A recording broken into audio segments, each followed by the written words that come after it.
What's up, summoners from around the globe? My name is Parv, and I'm here to guide you through some beastly plays submitted from people just like you. So sit back, relax, and enjoy the best of what your fellow summoners have to offer in this episode of our League of Legends Top 5 Plays.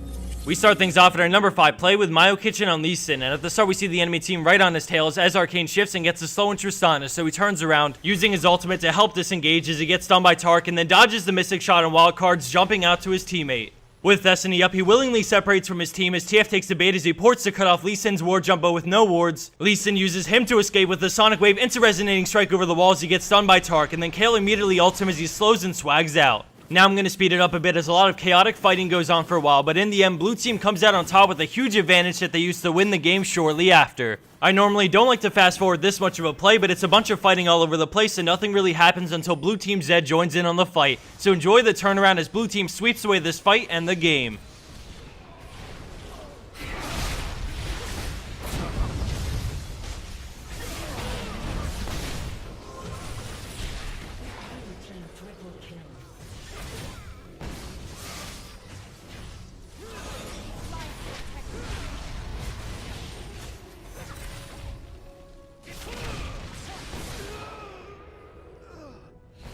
Coming in at our number 4 spot, we have UchibyGucci on Diana with a great turnaround play under the tower. Looking strong, and after picking up the double kill, the enemy team continues on the rampage and tries to kill Nami, but she flashes out to the tower.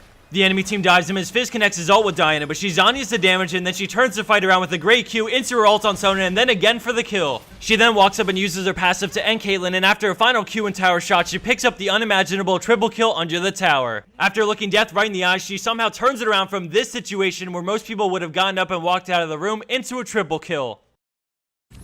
Scoring in at our number 3 play, we have Enraid on Rengar, and right off the bat we see he's in trouble as the enemy Lee Sin moves into position and lands his Q, but with a quick jump, he creates some distance between him and them as he enters the brush and jumps again, but this time to a minion. As he runs around, we notice the enemy and has to split up to cut him off, so he knows he has to turn around at some point. As he kites back, we see he has 2 stacks of Ferocity, and then he turns to use his Bullet Strike, getting 3 stacks, and then he Ws for the 4th and quickly Qs a minion for full stacks into another W for the heal and bonus defensives. Utilizing his passive one final time, he jumps to a minion as the Nasus Slow runs its course, and he brings them to Udyr, who comes rushing in to block the Sonic Wave and save the day. Quick thinking combined with great use of his champion's built-in mechanics allow him to kite the 2 enemy players and stall them long enough for Udyr to show up, turning things around for the double kill. Coming in at second place, we have worrdragon playing an amazing Thresh. At the beginning, we see him wind up death sentence, landing in on Shaco as he reels him in, trying to buy time for Graves to come help. He flays Shaco to slow him down, but the Jack-in-the-Box lets him slip away as we see more enemy players start to come in from all sides. He quickly flashes over and W's Graves, allowing him to escape, but Zed falls with a flash and then ults him, and despite an amazing play, Graves goes down to Shaco's clone.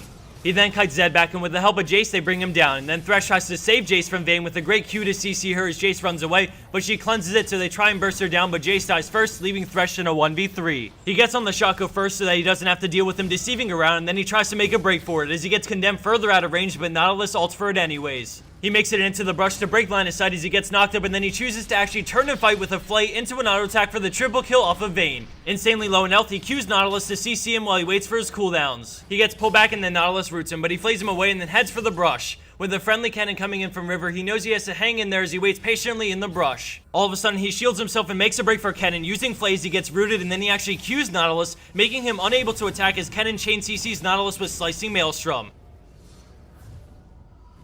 And for our number 1 pro play for this week, we have Chope Zenox playing on Orianna. At the start, we see her team is getting crushed in this team fight as she shields Udyr to see his escape through, and then she sends her ball back in for damage. The enemy team turns to her, but she quickly flashes out of the silence as Jarvan tries to finish her off, but she escapes. Left in a 4v1, she sends her ball back in to kill Vayne and then pulls it back in for the shield. She then shoots it back out into dissonance for the double kill off of Jarvan. Knowing there are 2 enemy players still alive, she picks up her ball, and then all of a sudden Nidalee launches out a spear, but she shields the damage. With Malzahar coming around from the back, she goes for the kill on Nidalee, but then she has the Zhonya's Call of the Void, which leaves her open to be killed. Somehow she gets the shield off and then brings her ball back into another shield to absorb the entire Malefic Visions, all while speeding herself up and slowing down Nidalee. With vision on her from the trap, Nidalee goes for it, but she dodges a final spear and then keeps running as she uses the advantage from the ward to see Malzahar and get the final QW combo, grabbing the astonishing triple kill.